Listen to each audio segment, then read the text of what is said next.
So we're about to taste our 15-year-old Solera vat whiskey. So it's a very good time for me to tell you a little bit about how we have adapted the Solera process to whiskey, because it is a little bit different. In the last whiskey we went through a traditional Solera process. Now I'm going to tell you how we do it. There's a little problem for whiskey. Not a problem, actually it's a very good thing. When we mix whiskey of different ages, we must give the age statement according to the youngest thing in the mix. So if we did the Solera process, although the average age might be very high, we would have to give it a low age statement. So we'd kind of be missing out on some of our bragging rights on the age statement. So we've adapted it a little bit. What we do, the 3 previous whiskies we've had from the different types of casks, we age them all to 15 years. So they're all 15 years old already. And then, starting in 1998, we filled our Solera vat with these whiskies. It's a 35,000 litre vat. If we had the live feed, it would be right behind me, but it's a beautiful big oak vat, 35,000 litres. And in 1998, we filled it to the top. And we gave it some time for those 3 different whiskies to mix together, to mingle. And then we drained out half, and we sent it off to marrying tuns, ready to be before bottling. Only half. We left it half full. And then we topped it up with more 15-year-old whiskey. We gave it time to mix, and then we took out half. And we keep doing this. We've been doing this steadily since 1998. We've never emptied the Solera vat. So in effect, some of the very first whiskey we put in there back in 1998 is still in there. It's not much, obviously, because it's been cut in half many times, but there's still a little bit of it there. So we've still got an influence from that whiskey that was there in 1998. Now, by law, Scotch whiskey must be aged in something that's less than 700 litres. Okay? Our Solera vat is 35,000. So technically it's not aging in the Solera vat. But yes, it does continue to get some influence from the wood. So this is a 15-year-old whiskey. We don't claim it's any more than 15 years old. But some of it went into the Solera vat in 1998 when it was already 15 years old. So some of what is in this glass was actually distilled in 1983, possibly earlier. So some of this whiskey was distilled 31 years ago.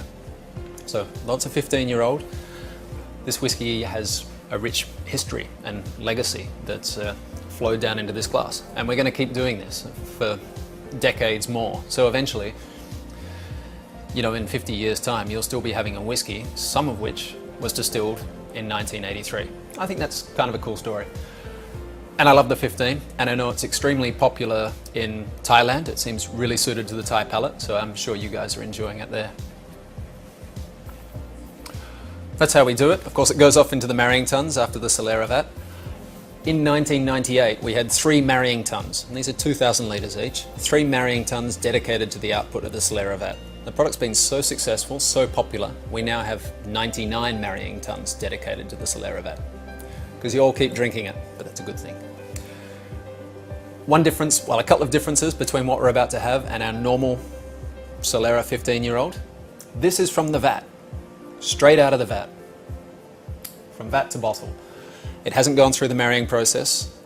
It hasn't been diluted to 40% alcohol. So it is different, and you will notice it's different. You'll have the standard 15 for the welcome drink. You'll see this is a very different whiskey, and I think quite a magnificent whiskey. So I get asked a lot, what are the proportions in which we mix those 3 different casks, those 3 different whiskies we've already tasted, to produce this? I normally don't tell people, but tonight I'm going to.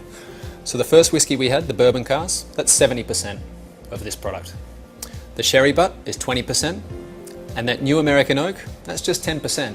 It's only in the new American oak for 3 months, and it's only 10% of the product. But because of that interactivity between the spirit and the new wood, it's enough for it to make its presence felt in the final product. I want to know, well, this is recorded, so I'm not actually going to know, but I want each of you to know which of these 3 whiskies we've had so far you all like. So I'm going to ask for a show of hands. I can't see you, but everyone else in the room can. And just because I can't see you doesn't mean I don't know you're not putting your hand up. Put your hand up. Who liked the first whiskey the best? The bourbon cask. Okay. Second whiskey, the sherry butt. There's probably a lot of hands right now, I think. And finally, the third whiskey. Okay, great. I can't see you, but I know from experience in doing tastings, you didn't all pick the same thing. Different people in the room like different whiskies. Again, it goes back to what I was saying in my introduction. It's not about which is the best. The best is the one you like the most, so whichever you prefer. Anyway, time to taste some whiskey, the final one.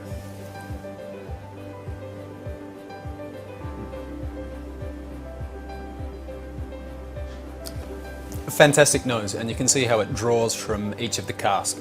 We've got the sweet bourbony notes from that new oak.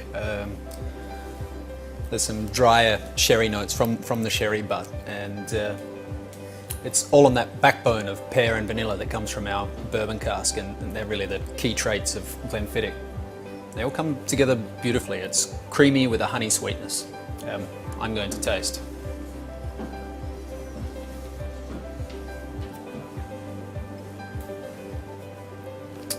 Lovely whiskey. It hits the mouth, rich, sweet and creamy, but it slowly dries out and reveals more of the oakiness and spice that comes from that sherry butt. And I'm getting a lovely finish. It's developing chocolatey and a little bit of pepper coming together beautifully. This is a lovely whiskey. I've got to tell you a little secret as well. I'm not supposed to tell you this, but you can't normally buy this. But if you go to our distillery shop at Glenfiddich, we sell a whiskey. We don't say what it is. It's bottle your own from the cask in the distillery shop. It's this. Don't tell anyone I told you, and don't tell anyone else, please, or I'll get in trouble. Enjoy your whiskey. I'm going to enjoy mine, and I'll be back shortly to say goodbye.